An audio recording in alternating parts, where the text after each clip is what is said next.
and smoothing them out. When these rocks were originally deposited, this was probably a bigger lump of a debris flow, but by filling it in with sand, it's been kind of smoothed out and flat.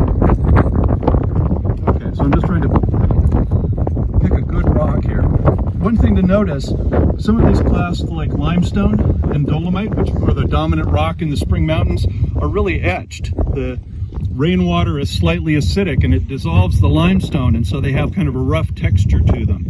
If you look at pebbles and rocks in the active channels, they're smooth because they're easily abraded. There's a rock over there that has, I'm going to lean over here for just a second. See, this rock has some differential weathering. The brown stuff is chert, the gray stuff is limestone. The limestone washes away the chert, is preserved, so it preserves the shape of the original rock. So you can see that these rocks are actually weathering in place. Okay.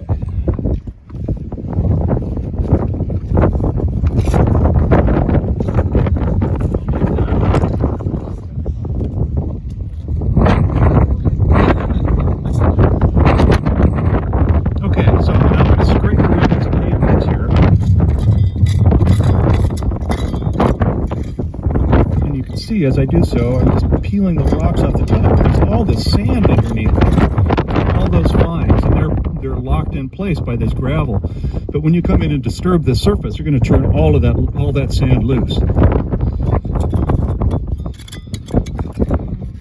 Okay.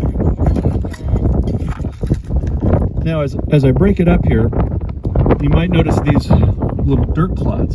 These are kind of interesting. I'll pass this one around. They're delicate, but you'll notice it's full of bubbles. It's actually dirt foam. Yep. Okay.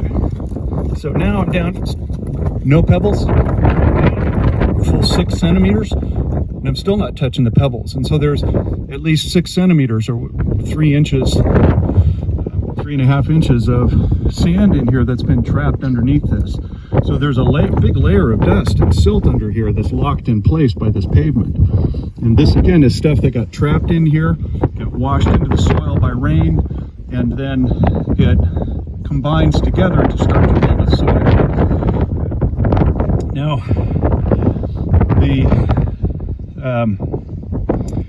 the very top layer, in this case about 1 centimeter to 1.5 centimeters, right, the thickness of your finger, is this rock foam. And this part is really what does the work. This is some of that cyanobacteria that Laura was pointing out. But in this case, it's just dispersed through the soil. And when it gets wet, it does its little biologic thing and it releases oxygen into the soil and it creates those bubbles. And then the soil dries out and those bubbles are preserved as that foam.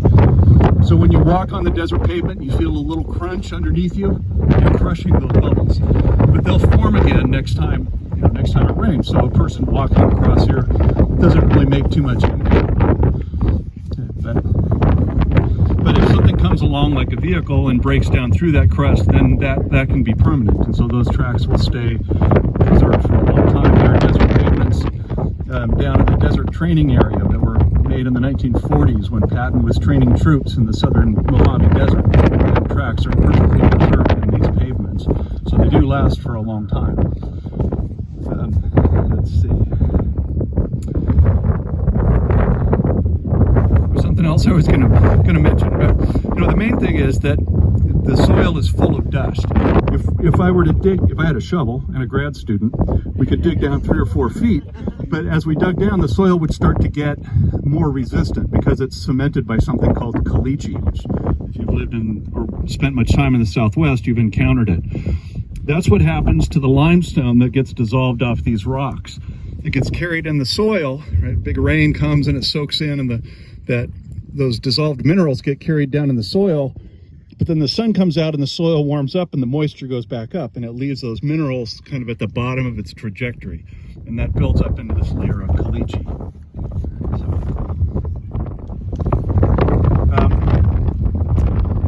Let's see, any questions? Yeah, how much of the caliche there's offset when you disturb it or release it? Well, caliche is calcium carbonate, just the same as the limestone. So if you just grind it up, it stays calcium carbonate. But if you allow it to dissolve and expose it to the air or to weathering, then it does come apart pretty quickly. From weathering it Yes. Yeah. And these caliches get thicker and thicker over time. I believe the caliche at Mormon Mesa that makes the mesa, that rim there, that's a caliche layer. I think that's millions of years old. That's a very ancient soil that was preserved until the Virgin River cut into it. Is there any way to mitigate the destruction of a desert soil crust after it's driven on and scraped for a solar project? Not for something of that scale. You can repair tire tracks. I've seen that done fairly effectively. The National Park Service in Death Valley has done work like that, but it's generally pretty tough. They say they will mitigate it by using their 25,000 pound bulkers that they have kids, beer, fires, or like tanks. How do you feel about that? Does that make much of a difference when you're talking waste? No, not really. I mean, again, you can feel with your own feet that you disturb it with your own weight of your steps on here, and so the thought of driving heavy machinery across here is just not really. It doesn't make sense. Not if you understand what this is, and now you have.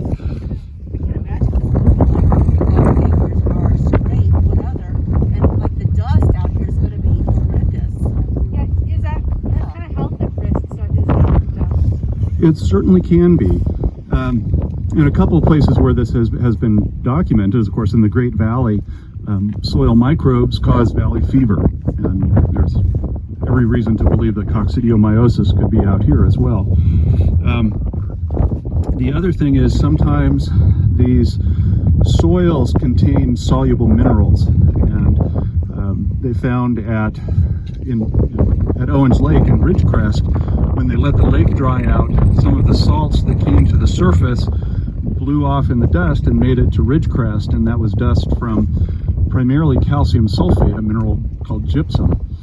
But as impurities, it had, gosh, my memory's failing me now. Arsenic, yes.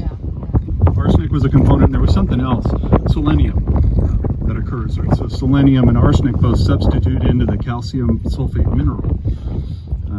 So yeah, there are definitely health effects, as well as the dust itself. Well, you're looking at it right now, and this is really, really windy here today, and you really don't see dust out there right now. I mean, it's really clear. But can you imagine scraping this after it's scraped, and the dust is going to be formed? Living over in Tacoma, we get some hellacious winds over there. It's not dusty. We have winds, but it's not dusty. And when you scrape off this surface, it's going to be so dusty, and it's all going to, and we primarily get winds out of the north and east, and Sandy Valley and the Kingstons. I mean, that dust is going to be settling into these other areas, and what are the impacts going to be on these other areas where that Why they have to scrape it in the first place? well, they're going Scrape to it. You're putting these things 12 feet above Yeah, the why ground can't? anyway. Why do they have to clear it at all? Why can't they Exactly. just build above it? yeah. That's what I'm saying. Yeah. Why scrape it at all? Solar panels anyway. Driving, I can see The it. heavy machinery is going through Yeah. very fine Well, powder. how many posts are there going to be? Because I know there's millions of posts. Like the one over by Ivanpah, I mean, there are millions of posts that go into the It'll ground. be millions, but what they'll Yeah. use, that's really a good point. It'll be millions. I don't know exactly how, but they'll use pile drivers. Pile They'll drivers, take yeah. these giant machines and just ram them into the ground.